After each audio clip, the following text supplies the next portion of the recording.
Bonjour à tous, nous allons ensemble voir aujourd'hui la recette du bœuf bourguignon, spécialité française, et nous allons faire ça avec Manon. Manon qui est en train d'aiguiser ses couteaux. Bonjour Manon. Bonjour. Oh, je vois que Manon est prête. Alors, nous allons maintenant nous intéresser aux ingrédients. Il nous faut 3 kg de viande de bœuf, de préférence dans le paleron, mais ça peut être aussi dans le gîte ou dans tout autre morceau qui se prête au bœuf braisé. Il nous faut aussi 300 g de poitrine fumée, ce qu'on appelle des lardons habituellement. Il nous faut pour la marinade initiale 3 carottes, du thym, 3 feuilles de laurier, l'équivalent de 2 gros oignons, quelques grains de genièvre et l'équivalent d'une demi-cuillère à café de 4 épices, la petite poudre marron que vous voyez au fond du bol. Il nous faut du sel, du gros sel de mer de préférence, du poivre, l'équivalent d'une petite cuillère à soupe de poivre, un petit peu d'ail et un bouquet de persil. Donc ça, c'est la première partie du bœuf bourguignon, va consister à faire mariner la viande dans du vin, qui est ici dans ce cubiténaire de 3 litres, avec ces différents ingrédients. Alors bien sûr, c'est mieux de le faire avec du Bourgogne si vous en avez. Là, j'ai pris du Côte-du-Rhône parce que je n'ai pas trouvé facilement de bon Bourgogne. Plus le vin est bon, meilleur est le bourguignon. Maintenant, la première chose que tu vas faire, ça va être d'attacher ensemble le bouquet garni, à savoir le persil, le laurier et le thym. Tu fais un nœud et tu le mets dans les 3 litres de vin que nous avons mis dans le faitout. Ensuite, tu vas verser le genièvre et le 4 épices dans la marinade. Enlève le 4 épices qui est resté au fond du bol, la frotte un petit peu avec ton doigt, très bien. Le gros sel et le poivre, vas-y, mets-les dans la marinade aussi. Très bien. Les carottes et l'ail, tu les mets directement dedans. Et on coupera les oignons en morceaux et on les mettra dedans aussi. Et tu mets tout ça dans la marinade.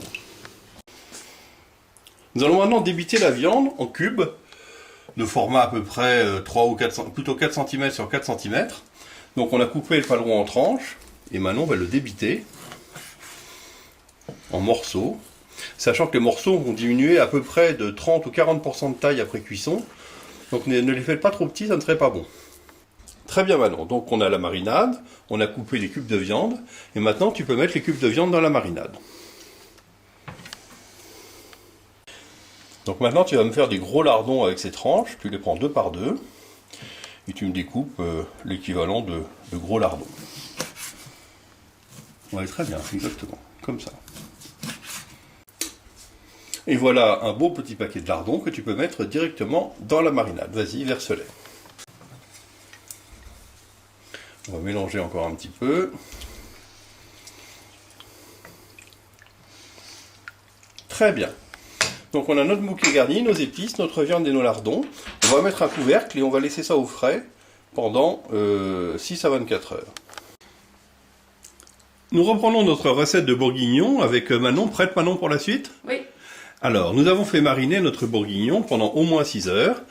Vous voyez que le vin est devenu légèrement trouble, que la viande flotte avec les lardons et les oignons. Nous aurons besoin de 3 carrés de chocolat noir et d'un bouillon cube, de farine avec un passelet, d'une grande poêle avec de l'huile d'olive. Bon Manon, tu vas mettre de l'huile dans la poêle maintenant, vas-y.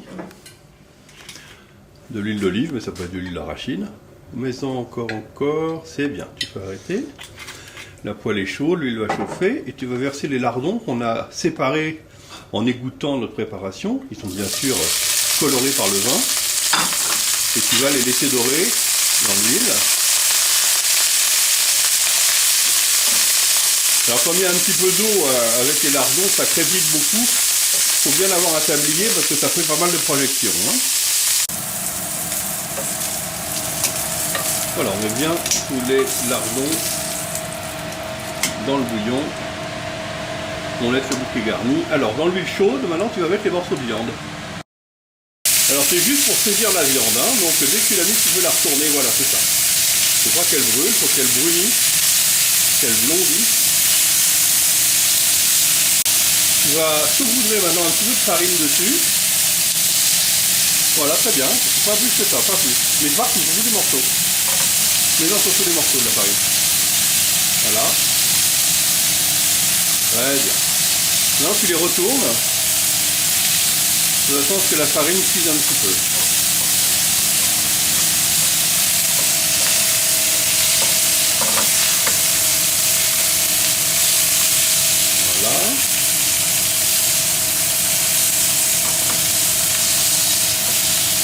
Rajoute un petit peu d'huile. Tu vois qu'il n'y a plus beaucoup d'huile dans la poêle. Voilà, très bien. Secoue un petit peu ta poêle pour que tout ça se mélange. Très bien. Bon. Eh bien, tu vas mettre tes morceaux dans le bouillon au fur et à mesure qu'ils sont cuits. Et on va faire tous les morceaux de la même façon.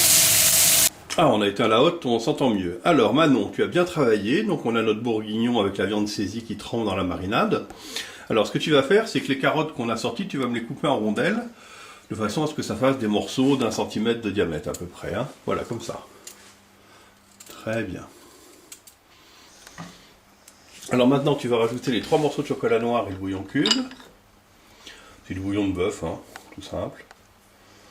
Alors les puristes n'en mettent pas, mais quand même c'est bien agréable parce que ça donne du goût. Alors il va s'émietter, bien sûr, c'est pas très grave de le laisser entier. Alors, maintenant tu vas mettre le couvercle. Tu vas ouvrir le four. Parce que ça ne se fait pas au feu. Il faut que ça mijote tout doucement à basse température. Donc on va prendre la grosse cocotte, la mettre dans le four, et on va mettre le four sur 120 degrés, et on va laisser cuire ça 6 heures. Bien Manon, on a fait cuire le bourguignon dans le four pendant au moins 6 heures, ouvre-le, on va le sortir. Prends-le avec les poignets, très bien, c'est un peu lourd. Ah. Pose ça sur la cuisinière. Alors, ouvre ça. Donc là, il a cuit lentement, il y a le gras qui surnage, et l'étape qu'on va faire maintenant, c'est d'enlever ce gras, de façon à dégraisser notre bourguignon. Vas-y, tu prends la louche, voilà comme ça, et tu laisses le gras rentrer, très bien. Alors c'est pas gênant si tu prends trop de sauce avec, parce qu'on va mettre ça au frigo, le gras va surnager et va figer, et la sauce qui reste en dessous, on la réutilisera. Donc là, tu vas faire ça, tu vas enlever tout le gras, on va mettre ce plat avec le gras au frigo, et on va attendre que ça ait figé, tout en laissant refroidir notre bourguignon. On retrouve Manon pour la suite du bourguignon. Alors Manon, on a laissé notre bourguignon au frigo, ouvre le couvercle. Alors tu vois, il y a un petit peu de gras qui flotte, là, tu peux prendre la cuillère en bois, et tourner un petit peu, tu vas voir. Parfois c'est figé même, mais là c'est un petit peu gélatineux avec du gras qui flotte. Donc on a un bourguignon dégraissé ici. Tiens, je vois le bouquet garni qui dépasse, là, attrape-le avec tes doigts. Sors-le et mets-le dans l'assiette à côté. Ça c'est bon, c'est plus la peine. Alors, d'une part on a notre bourguignon. D'autre part on avait enlevé le gras, tu te souviens, on l'a mis au frigo. Alors avec tes doigts, tu vas me décoller la plaque de gras qui est sur le dessus. Voilà, tu l'enlèves. Et tu vas le poser à côté, dans l'assiette, puisqu'on va se servir de ce gras. Et en dessous on retrouve notre bouillon un petit peu gélatineux. Parfait. Le reste du bouillon, tu le remets dans le plat. Verse tout. On va voir s'il y a un petit peu de gras qui va quand même. Alors, première option, nous arrêter là et refaire cuire ce bourguignon au four un peu plus chaud là, parce qu'on va le réchauffer à 150 degrés pendant 1 heure, 1 heure et demie, pour avoir un bourguignon léger, non gras, avec une sauce un petit peu fluide, mais qui sera un bourguignon qui sera très bon, qui sera un bourguignon diététique. Mais nous allons attaquer le bourguignon non diététique, c'est-à-dire un bourguignon dans lequel nous allons réutiliser ce gras pour faire une béchamel afin d'épaissir la sauce. Et là, tu vas prendre un petit peu de gras et le mettre dans la casserole, vas-y. On se met sur feu moyen, vas-y, mets la casserole dessus, et on fait fondre ce beurre avec un fouet, enfin ce beurre, pardon, cette graisse de bourguignon avec un fouet. Il y a toujours des petits morceaux de sauce qui sont attachés, mais c'est pas grave du tout. Alors ça grésille, notre gras de bourguignon est bien fondu, tu vas sortir la casserole du feu, la poser à côté, et tu vas me mélanger de la farine. Tourne encore, remets un petit peu, il faut que ça soit quand même pâteux, il ne faut pas que ce soit liquide. Encore un petit peu, vas-y tourne bien. Voilà, là ça commence à ressembler à une... Oh, je crois que tu peux en mettre encore un peu. Voilà, il faut que ça ressemble à de la moutarde en fait, voilà, c'est ça la consistance. Très bien, là je crois que tu y es. Tu peux poser ta farine. Alors, continue à tourner pour bien mélanger. Et quand c'est bien mélangé, tu remets sur le feu. Et on va faire cuire ce mélange. Ça va devenir mousseux progressivement. Ça commence à mousser. Tourne bien partout. En fait, on fait cuire la farine avec le corps gras. On fait ça pendant 2-3 minutes. Alors tu vas le sortir du feu, continue à tourner un peu, jusqu'à ce que ça arrête de mousser, tourne bien partout. Ça prend la cuillère en bois pour racler un petit peu, là ce sera peut-être plus simple pour être sûr qu'il n'y a pas de partie qui colle au fond. Voilà, c'est ça, très bien. Prends la carafe d'eau chaude d'une main et verse-en un petit peu et commence à touiller un petit peu en versant.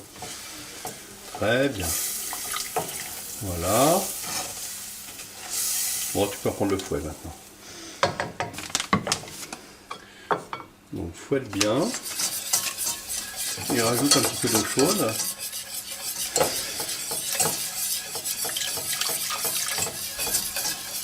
Voilà, remets sur le feu maintenant.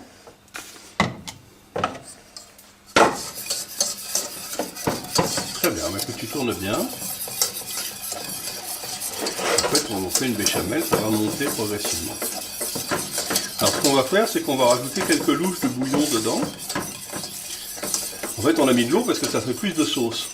Ce qui est sympa dans le bourguignon, c'est la sauce. Alors, du coup, on va avoir un maximum de sauce. Tu vois, ça s'épaissit parce que la farine est en train de cuire.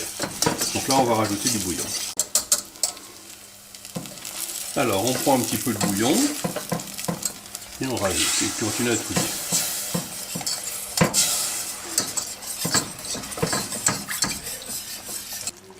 Alors maintenant, tu vas verser la casserole. Éteindre le feu. Tu vas verser la casserole dans le bourguignon. Très bien.